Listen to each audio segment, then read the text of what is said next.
ಹಾಸನ ಜಿಲ್ಲೆಯಲ್ಲಿ ಭಾರೀ ಮಳೆಯಿಂದ ಅವಾಂತರ ಸೃಷ್ಟಿಯಾಗಿದೆ. ಬಿರುಗಾಳಿ ಸಹಿತ ಮಳೆಗೆ ಮನೆಯ ಚಾವಣಿ ಕುಸಿತ ಆಗಿದೆ. ಅರಸೀಕೆರೆ ತಾಲೂಕಿನ ವಡಗರಹಳ್ಳಿಯಲ್ಲಿ ನಡೆದಿರುವಂತಹ ಘಟನೆ ಇದು. ಮನೆಯಲ್ಲಿದ್ದ ದವಸ ಧಾನ್ಯಗಳು ನೀರು ಪಾಲಾಗಿಬಿಟ್ಟಿದೆ. ರೈತ ರಂಗಸ್ವಾಮಿ ಎಂಬುವರ ಮನೆಯ ಚಾವಣಿ ಕುಸಿತ ಆಗಿದೆ. ಸ್ಥಳಕ್ಕೆ ಅರಸೀಕೆರೆ ತಹಶೀಲ್ದಾರ್ ಭೇಟಿ ಕೊಟ್ಟಿದ್ದಾರೆ, ಪರಿಶೀಲನೆ ಕೂಡ ನಡೆಸಿದ್ದಾರೆ.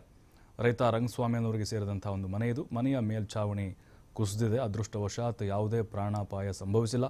ಮನೆಯಲ್ಲಿದ್ದ ದವಸ ಧಾನ್ಯಗಳೆಲ್ಲವೂ ಕೂಡ ನೀರಿನಲ್ಲಿ ತೇಲ್ಕೊಂಡು ಹೋಗಿದ್ದಾವೆ. ಈಗ ರೈತರು, ಆ ಕುಟುಂಬಸ್ಥರೇನಿದ್ದಾರೆ, ತಲೆ ಮೇಲೆ ಕೈ ಹೊತ್ತು ಕೂತಿದ್ದಾರೆ. ಯಾಕಂದರೆ ಸಾಕಷ್ಟು ಕಾಳು ಕಡಿಗಳನ್ನು ಸಂಗ್ರಹ ಮಾಡ್ಕೊಂಡು ಇಟ್ಟಿದ್ರು ಅವರು. ಬಟ್ ಈಗ ಎಲ್ಲವೂ ಕೂಡ ನೀರು ಪಾಲಾಗಿದೆ. ಎಂದೋಗಿ ಬಹಳ ಸುಮಾರು 2 ರಿಂದ 3 ಲಕ್ಷ ವಡಗರಹಳ್ಳಿ ಗ್ರಾಮದ ರಂಗಸ್ವಾಮಿ ಅವ್ರ ಮನೆ.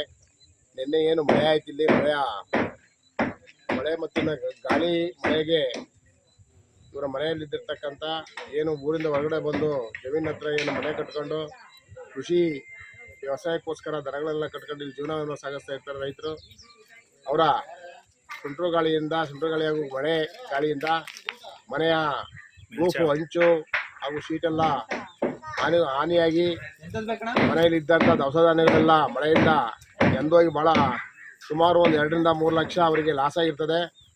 ಜಾನುವಾರುಗಳಿಗೂ ಸಹ ಅಲ್ಪ ಸ್ವಲ್ಪ ಸಣ್ಣ ಪುಟ್ಟ ಗಾಯಗಳಾಗಿದ್ದು ಅವು ಸಹ ಬಹಳ ತೊಂದರೆಲಿರ್ತವೆ.